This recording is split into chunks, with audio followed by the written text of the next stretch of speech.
सुप्रभात बच्चों। आज हम कक्षा 4 में हिंदी व्याकरण में फिर से स्वरों की मात्राएं का अभ्यास करेंगे ताकि आपको इसकी अच्छे से पहचान हो जाए। तो चलिए शुरू करते हैं।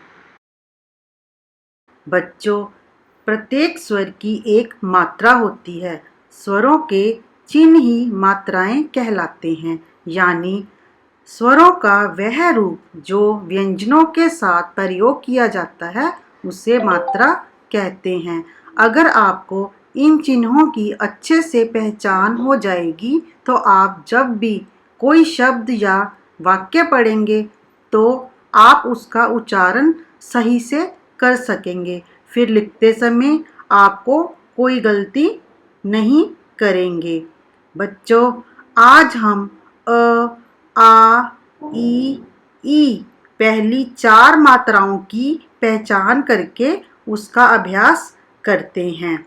बच्चों, आप जानते ही हैं स्वरों की मात्राओं में सबसे पहले अ स्वर आता है। इसकी कोई मात्रा नहीं होती। इसे हम जब भी व्यंजन के साथ जोड़कर पढ़ेंगे तो उसके पीछे का उच्चारण निकलेगा अ। मेरे साथ आप भी इन व्यंजनों को जोड़कर इसका उच्चारण करें। क, अ, क, ख, अ, ख, ग, अ, ग। सुना आपने? मेरे हर व्यंजन के उच्चारण के पीछे अ स्वर की आवाज आ रही है। अब हम अ स्वर की मात्रा को व्यंजनों के साथ जोड़कर कुछ शब्द बनाकर पढ़ते हैं। प, अ, प, न, अ, न, घ, घ, ट, ट। मिलाकर क्या शब्द बना? चलो अब मिलाकर पढ़ते हैं। प, न, पन, घट, घट, पन, घट। इसी तरह स, स, र, र, सर, क, क, स, स। क्या शब्द बना? सर्कस। आपको अ स्वर की मात्रा अच्छे से समझ आ गई होगी। अब हम आ स्वर की मात्रा पढ़ते हैं। आ स्वर की मात्रा का चिन्ह होता है आ का डंडा। ये आ की मात्रा का चिन्ह है। इसे भी हम जब किसी व्यंजन के साथ जोड़ते हैं तो हमारा पूरा मुंह खुलता है। आप इसका उच्चारण भी मेरे साथ ध्यान से करें और सुने। क, आ, का, ख को आ का डंडा खा, ग को आ का डंडा गा।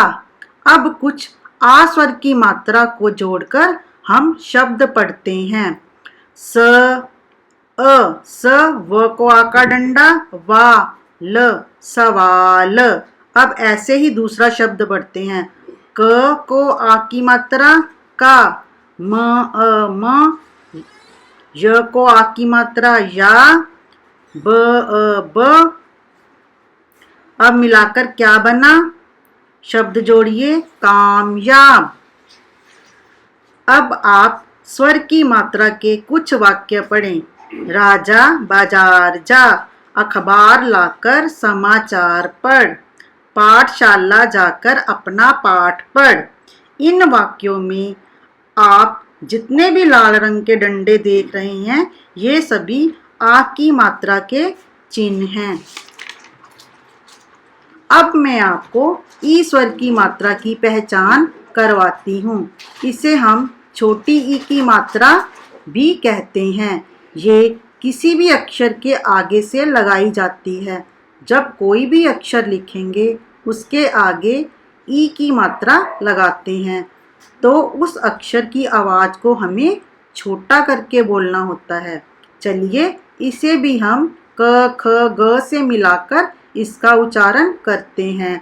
क के साथ ई की मात्रा जोड़ने पर बना कि, ख के साथ ई की मात्रा जोड़ने पर बना खी। इसी तरह गी। आओ अब हम इस स्वर की मात्रा को जोड़कर शब्द पढ़ें। म को ई की मात्रा मी, ठ को आ की मात्रा ठा, स। क्या बना? मिठास। इसी तरह प को छोटी की मात्रा पी, क, पिक, न को छोटी की मात्रा नि, क। फिर मिलाइए, पिकनिक। क्या शब्द बना? पिकनिक। अब कुछ वाक्य पढ़ते हैं।